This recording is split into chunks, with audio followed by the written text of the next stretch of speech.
Hi everyone, Assalamualaikum warahmatullahi wabarakatuh. In today's opportunity, me and my friend would like to explain to you guys about low carb diet.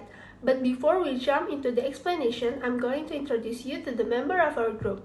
First, we have me, Rensia Eugenia Dazuri Mustafa. Then we have Zulfar Nuliza, Akhir Nisa, MR Hairul Akil Buya, and Marfuatin Mutahharah. So, for the cases, obesity is a growing problem throughout much of the world.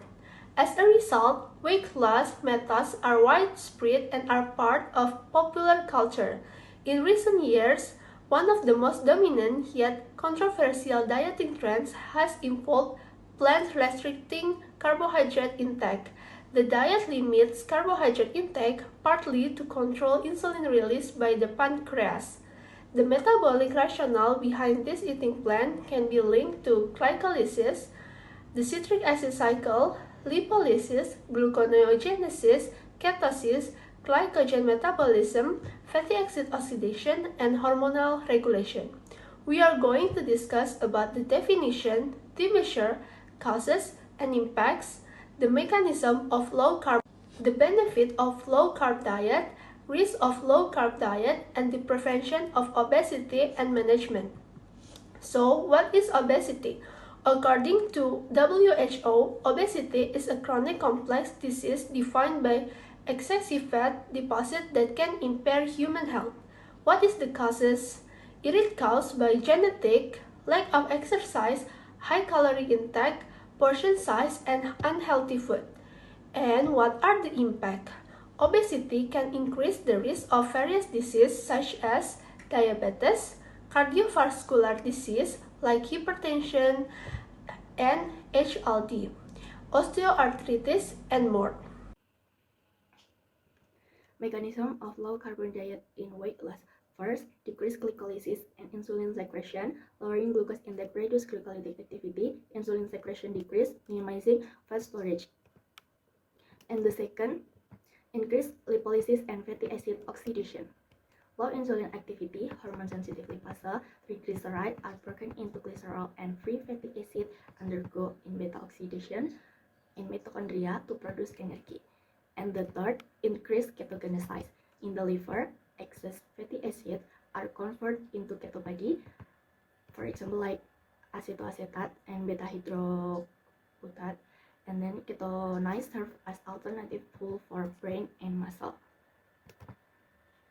And the fourth, increase glucogenesis from the liver, produce glucose from non-carbohydrate such as amino acid, lactate, and glycerol to maintain blood glucose level. And the last is hormone regulation.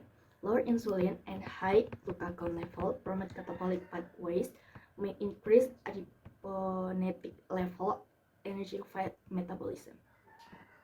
Benefit of low carb diet.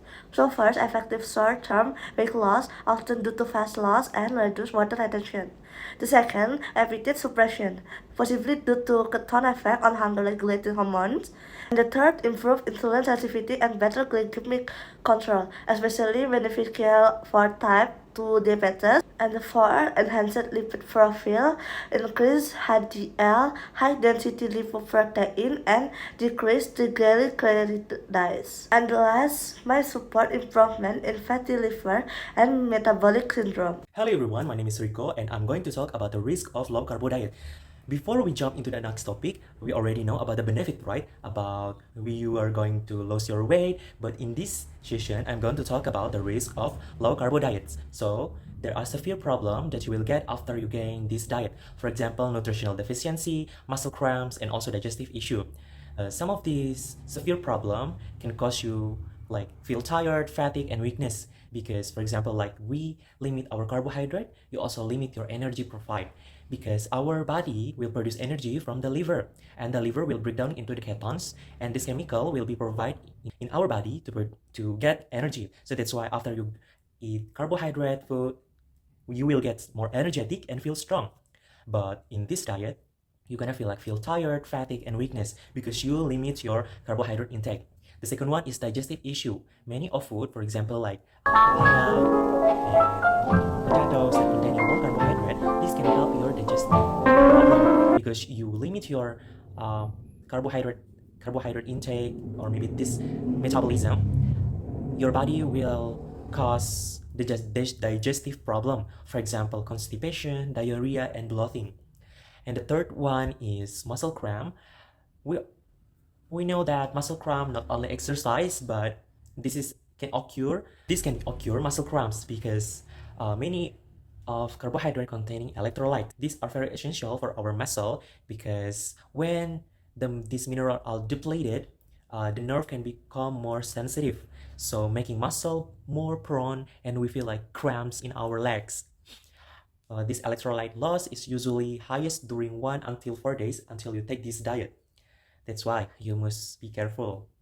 Maybe exercise after diet is very maybe uncomfortable. And the fourth one is very dangerous thing that you already know. This heart attack. So heart attack is the most major disease of this symptom because higher LDL or bad cholesterol level is occur in our body. These tend to increase LDL cholesterol, will link into the atherosclerosis, a condition where cholesterol built in arteries, increasing the risk of heart attack, stroke, and other cardiovascular event. But for me, the most important thing is we do the physical activity to lose our weight. But if you're gonna feel like you are going into the diet, you must tell to the doctor or professional healthcare. That's all from me. Thank you very much. Hope you will be understand about the risk and you will be prevent or asking the professional before you starting this diet. Thank you. Okay, I will explain how to prevent the obesity and how to manage the obesity. I will start with prevention of obesity. First, prevention is always better than cure. There are 5 key strategies we can focus on. The first one, healthy diet. Encourage balanced meals, whole grains, fruits, vegetables, and plant proteins. And then we also need to reduce sugar and processed food intake. Next, the physical activity. Adults should aim for 150 minutes of moderate or 75 minutes of vigorous aerobic activity per week. This can be as simple as brisk walking, swimming, or cycling.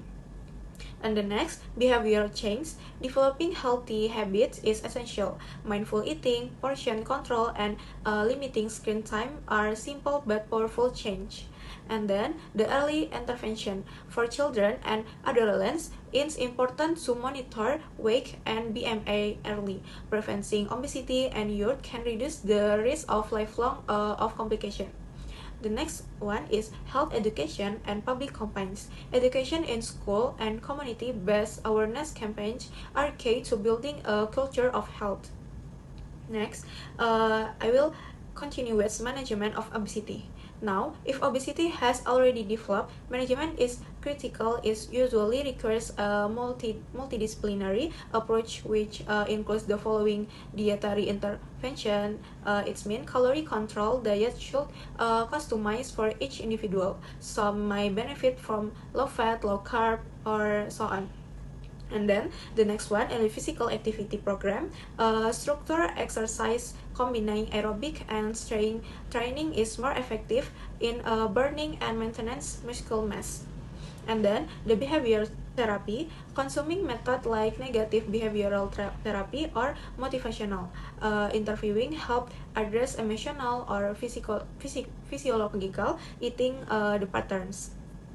And then the last one, pharmacotherapy. In case we lifestyle change aren't enough, FDA approved medication might be prescribed to support weight loss. The bariatric surgery, this is considered for people with severe obesity, especially when other treatment fail.